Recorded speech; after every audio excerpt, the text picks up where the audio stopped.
Hey YouTube, this is Zach with Achilles Financial, and today we're going to be talking about Exxon or XOM. This is a stock that we've talked about on the channel before, and I think that it's an appropriate time to talk about it again, just because as you can see, we had a really good green day, and you're seeing that across a lot of energy stocks in particular, particularly the electric car manufacturers, the EV market as a whole, and you're seeing it across a lot of renewable energy, but then oil and gas as well. And I think that this is a stock that in particular has had a really rough year, but may be worthwhile kind of building a position in it. So as you can see, the stock price, despite the fact that we're coming up off of a green day, you could purchase 100 shares of this for just under $4,000. And what I really like about that is that due to the nature of its dividend right now, which is trading at a pretty high mark, and the reasoning for that is largely because it is a very risky industry at this point in time, just due to so much COVID closures.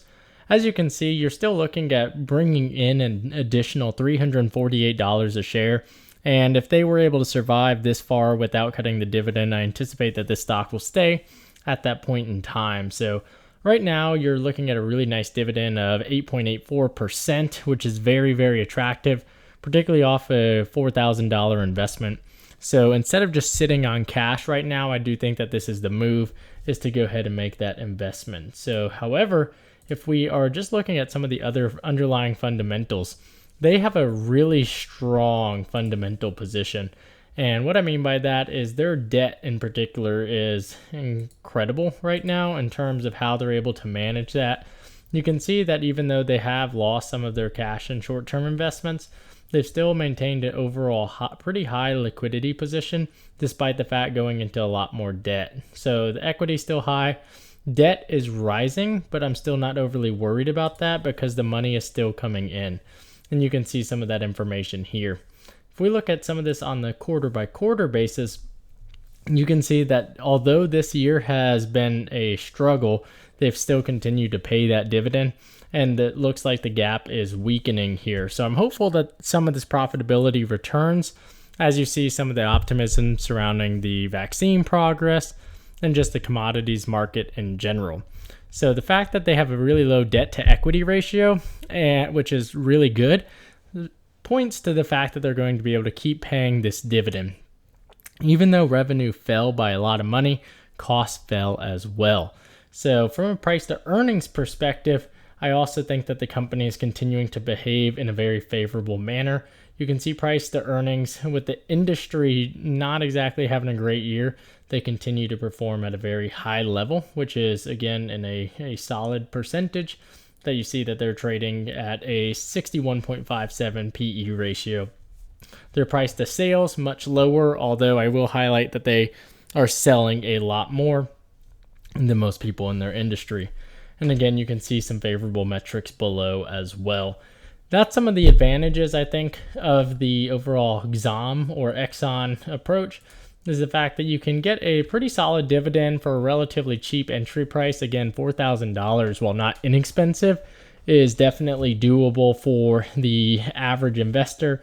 And if you're a new investor, again, building a position of $40 stocks is a lot more reasonable compared to some companies that are trading with 3-digit numbers. So I really like the prospect there as well. Again, if you are a small portfolio investor, I think that Exxon has a place in your portfolio. I do not think it should be the bulk of your portfolio. And for that reason, I'm going to give this stock a hold rating. Again, because I think that there's a lot of value to having the stock in your portfolio if the overall trend of the industry continues upwards for the next few years, because again, there's a lot of companies or a lot of countries coming online in terms of oil production, such as China and India, and even places like Indonesia. I think due to all of those reasons, there's a lot of advantages to holding this, because again, it wasn't that long ago that the stock was a lot closer to $70, $80 a share. I mean, even year to date, you can see they were trading at the $70 range, whereas in the past 12 months, they were holding that line, although I think they were even higher than that. Yeah, over $80 in 2018.